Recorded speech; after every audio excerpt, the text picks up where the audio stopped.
Ok, cinquième partie donc sur le cours sur la réaction chimique et le bilan de matière. Donc la dernière fois, en fait, nous avions vu que nous pouvions modéliser la transformation chimique par un simple bilan de matière.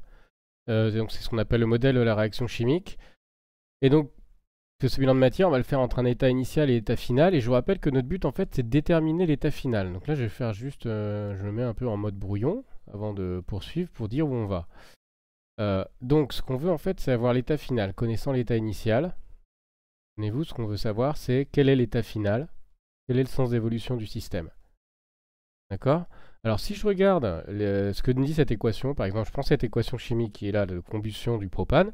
Cette équation chimique, elle me dit simplement les proportions dans lesquelles réagissent les réactifs et dans lesquelles sont formés les produits. Ce signe égal ici, je vais revenir là-dessus, il signifie en fait que la réaction pourrait très bien se produire dans l'autre sens. On peut imaginer que du dioxyde de carbone et de l'eau réagissent pour donner du dioxygène et du propane. On verra que dans les faits, cette réaction, elle se fait quasiment pas. Elle est extrêmement limitée, mais on pourrait imaginer que c'est dans les deux cas.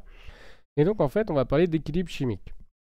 Et donc pour déterminer l'état final, on a besoin en fait de la loi d'équilibre chimique en fait. Qu'est-ce qui détermine l'équilibre chimique? Qu'est-ce qui fait qu'une réaction se fait dans un sens plutôt que l'autre?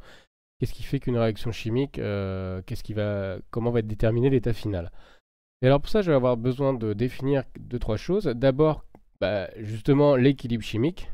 Qu'est-ce que c'est? Qu'est-ce qu'on appelle l'équilibre chimique? Et en fait, plus généralement, qu'est-ce qu'on va appeler l'équilibre thermodynamique? Puisque nous, on va chercher l'état du système lorsqu'il est à l'équilibre, lorsqu'il a atteint l'équilibre chimique ou plus généralement l'équilibre thermodynamique. Et donc pour ça, je vais avoir besoin d'outils qui est alors la loi d'action de masse, qu'on va noter LAM plus tard. Et pour écrire la loi d'action de masse, il faut définir deux choses, quelque chose qu'on va appeler la constante d'équilibre, qu'on verra dans la prochaine vidéo, parce que là, je ne vais pas traiter de la loi d'action de masse ici, ce sera dans la prochaine vidéo. Donc j'ai besoin de la constante d'équilibre. J'ai besoin d'une grandeur qu'on va appeler quotient réactionnel, qu'on va associer au système. Et j'ai besoin pour le quotient réactionnel aussi de définir quelque chose qui s'appelle activité, l'activité d'une espèce chimique. D'accord? Donc dans cette vidéo, en fait, je vais mettre en place tous les outils, donc les trois outils et les définitions. Je vais d'abord définir et donner l'expression des activités des espèces chimiques, ce qui me permettra ensuite de définir et d'écrire ce que c'est que le quotient réactionnel associé à un système. Et enfin, je vais définir ce que c'est que l'équilibre chimique et plus généralement l'équilibre thermodynamique pour, dans la prochaine vidéo, pouvoir énoncer la loi d'action de masse, qui est la grande loi donc, qui va pouvoir déterminer l'évolution d'un système et son état final. Ok, donc on y va. Donc là, cette partie qui doit être là, le paragraphe 2.4. Donc on va définir l'activité d'une espèce chimique. Et donc là, on va pas très bien, vous n'allez pas très bien comprendre à quoi ça sert, mais je viens de vous dire, ça va me servir à définir ensuite le quotient réactionnel et pouvoir exprimer la loi d'action de masse à l'équilibre. Donc en fait, bon, je vais essayer de donner, j'ai pas vraiment une définition. Je vais donner une fausse définition, une définition un peu formelle de ce que c'est que l'activité d'une espèce chimique. En fait, ce qu'on constate expérimentalement, c'est que l'évolution d'un état, enfin l'évolution d'un système, et l'état d'équilibre, ça va être déterminé par des variables d'état intensives comme pression partielle, concentration molaire, et en fait plus précisément par quelque chose qu'on va appeler l'activité chimique. Donc l'activité chimique, ça va déterminer, ça quantifie le comportement chimique d'une espèce. Mais vis-à-vis, enfin je vais même dire le comportement thermodynamique ou thermochimique d'une espèce. Hop, si j'arrive pas à écrire thermodynamique.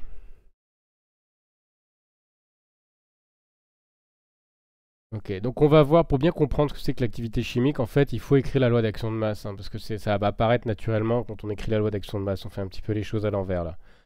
Alors, pour se familiariser avec ça, on va donner l'activité chimique dans différents cas de figure. Et on va commencer par quelque chose d'assez simple, qui est l'activité chimique d'un solide ou liquide pur seul dans sa phase.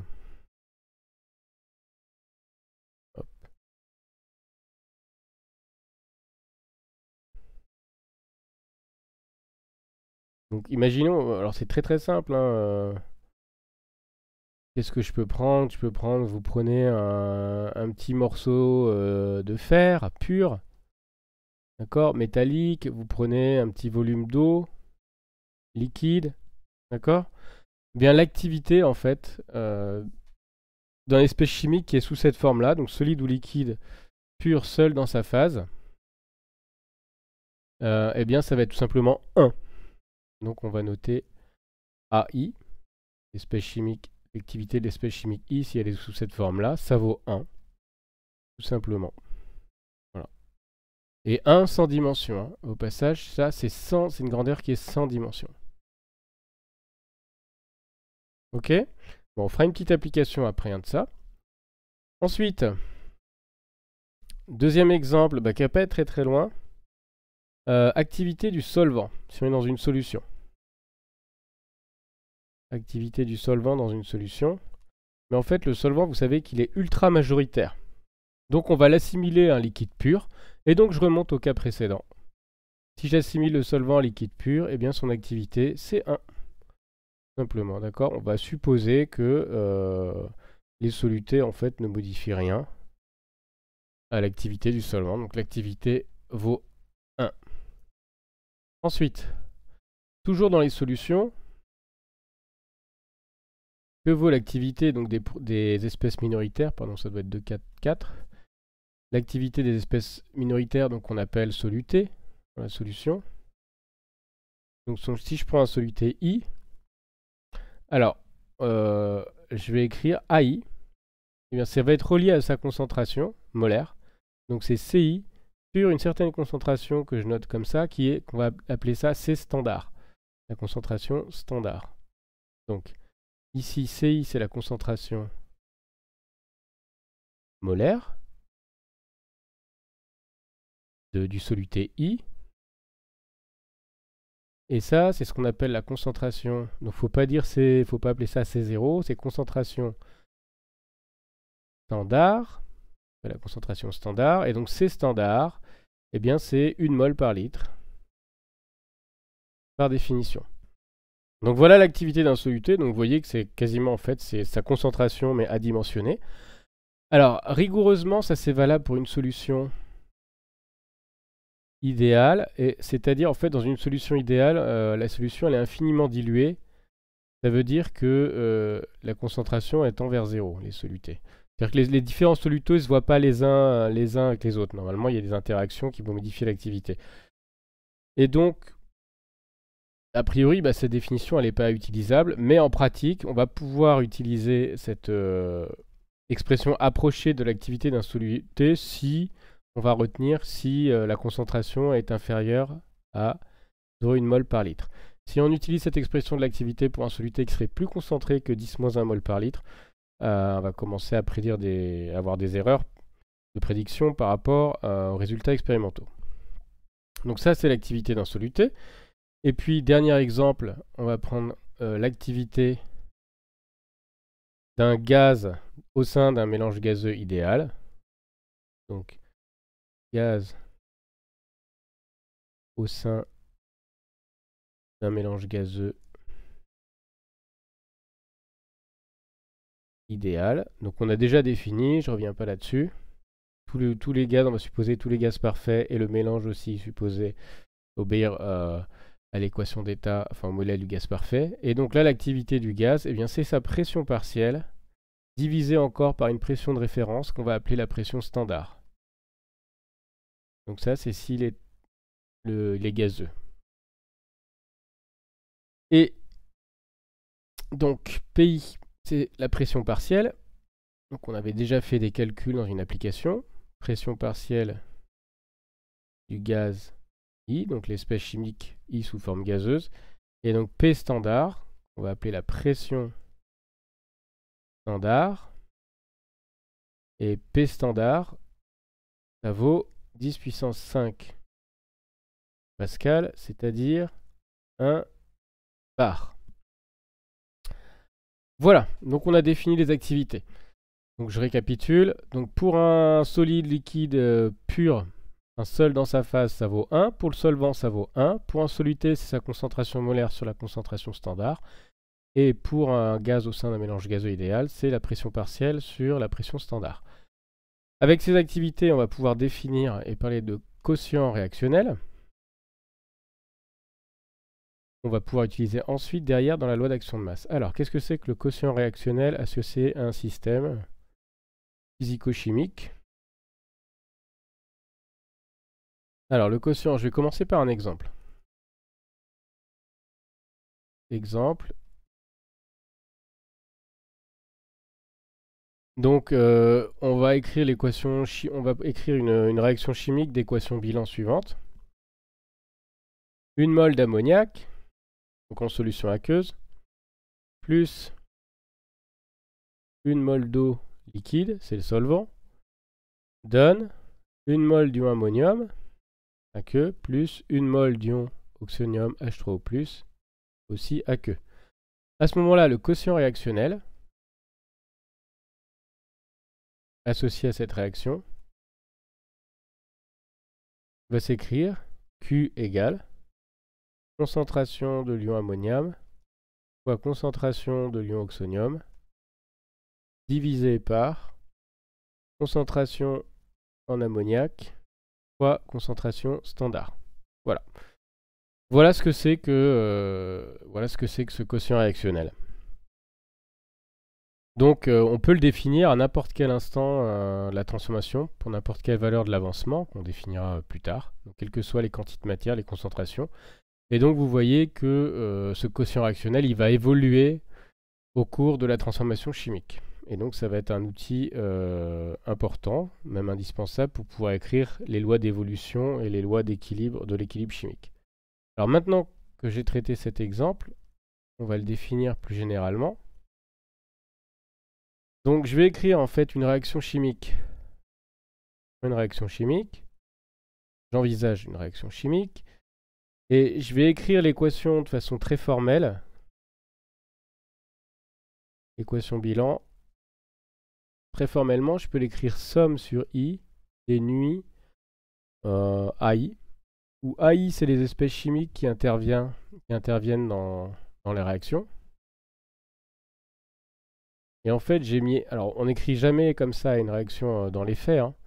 On écrit les produits à gauche, les réactifs à droite, et on écrit les coefficients stoichiométriques absolus. Mais bon, formellement, je vais l'écrire comme ça. Ça, donc, c'est les coefficients stoichiométriques associés à l'espèce I. Et donc, le quotient réactionnel, on va pouvoir le définir, associé donc à cette réaction.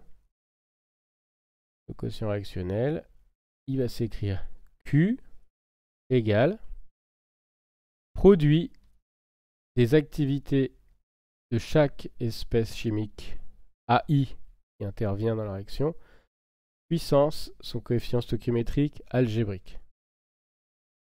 Voilà la définition générale du quotient réactionnel associé à une réaction chimique. Donc ça c'est l'activité chimique de l'espèce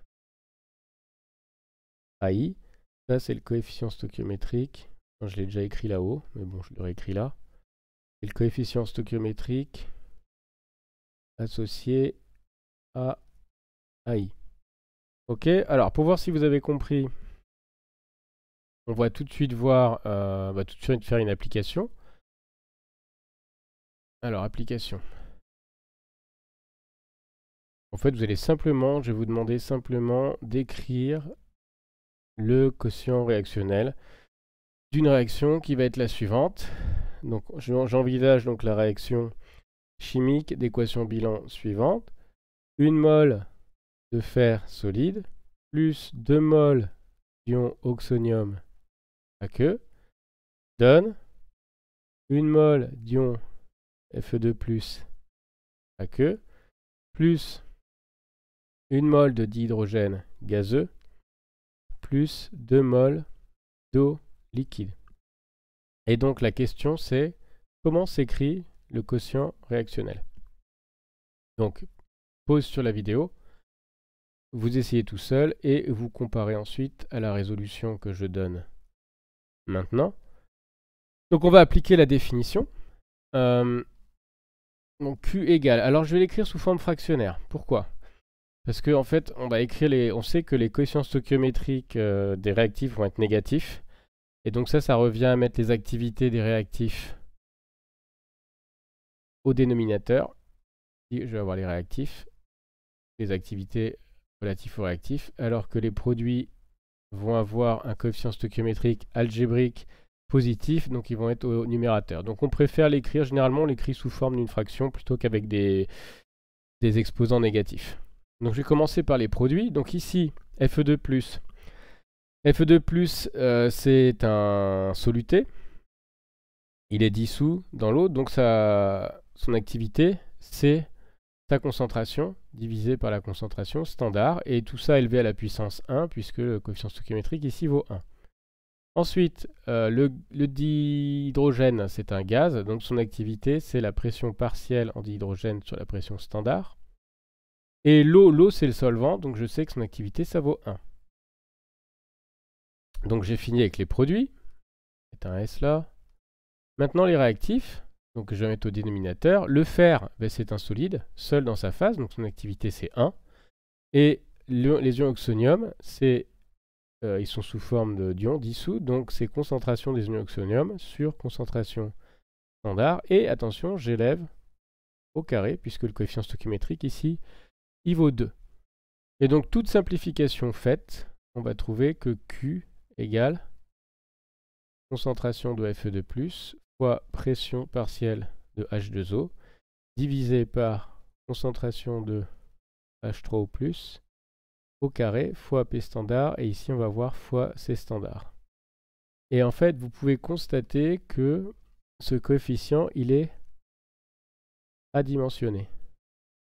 J'ai oublié de préciser, et donc je vais le remarquer. D'accord, vous avez une concentration au carré sur une concentration au carré et une pression sur une pression. Donc ici, je vais préciser qu'il est sans dimension. D'ailleurs, les activités aussi sont sans dimension. Le coefficient réactionnel sont sans dimension. Donc on va manipuler en fait dans les lois de l'équilibre chimique que des grandeurs qui n'ont pas de dimension. Donc voilà pour le quotient réactionnel. Dernière chose à définir avant de pouvoir écrire la loi d'action de masse. Je voudrais définir l'équilibre thermodynamique. Donc on reviendra sur la définition dans le cours de thermodynamique. Et en fait, ce que nous allons écrire, ça va être valable uniquement lorsque le système est à l'équilibre thermodynamique. Alors quand est-ce qu'un système est à l'équilibre thermodynamique? Eh bien en fait, ça va être quand les variables d'état, essentiellement, sont stationnaires. C'est-à-dire qu'elles ne varient plus au cours du temps. Et puis je vais rajouter ensuite une petite précision pour que ce soit vraiment une définition d'état d'équilibre. Donc donc sigma est à l'équilibre thermodynamique.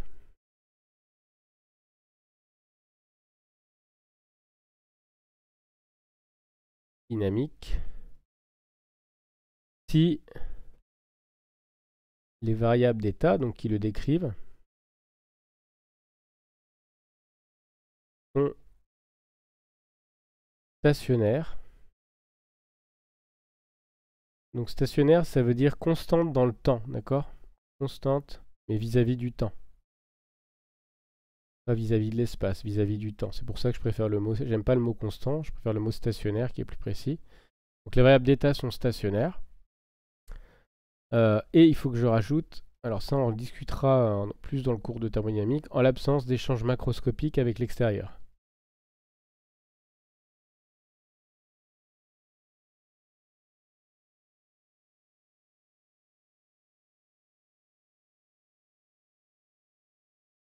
Donc je rediscuterai la deuxième partie plutôt dans le cours de thermodynamique. Ici, c'est pas tout à fait l'objet du cours. Alors, je vais remettre ça plutôt sur l'autre page parce que je vais discuter un petit peu. En particulier, ce qui va nous intéresser, quelles sont les variables d'état? Réfléchissez en fait, quelles sont les variables d'état qui nous intéressaient. Nous, en particulier, qu'est-ce qui ne va pas évoluer? Eh bien, c'est la composition chimique. Je vais essayer d'écrire bien. la composition chimique du système ne va plus évoluer.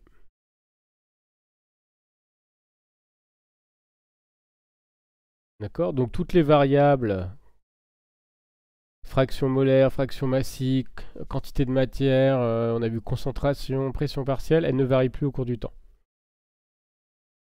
Donc la composition chimique du système ne varie plus dans le temps. Donc voilà la définition de l'état d'équilibre thermodynamique appliqué à un système chimique. Et donc nous, tout ce qu'on va écrire, on va écrire ce que vont écrire, hein, la loi d'action de masse sera valable uniquement à l'équilibre thermodynamique. Donc, fin de cette vidéo. Pour récapituler, en fait, nous avons mis en place, nous avons vu différentes notions et grandeurs pour pouvoir écrire la loi d'action de masse dans la prochaine partie de ce cours. Nous avons d'abord défini l'activité chimique, donc qui traduit le comportement thermodynamique ou thermochimique d'une espèce au sein d'un mélange. Nous avons vu certains exemples d'expression ou de valeur de cette activité chimique. Les activités chimiques nous permettent de définir le quotient réactionnel associé à une réaction, donc qui est le produit des activités chimiques élevées à la puissance coefficient stoichiométrique associé à l'espèce chimique AI. Et enfin, nous avons défini ce qu'était l'équilibre thermodynamique, en particulier la composition chimique du système ne varie plus au cours du temps. Dans la prochaine vidéo, nous allons énoncer la loi d'action de masse et utiliser celle-ci pour prédire l'évolution et l'état final d'un système. Donc on commence à arriver vers la fin de ce cours et à notre objectif initial.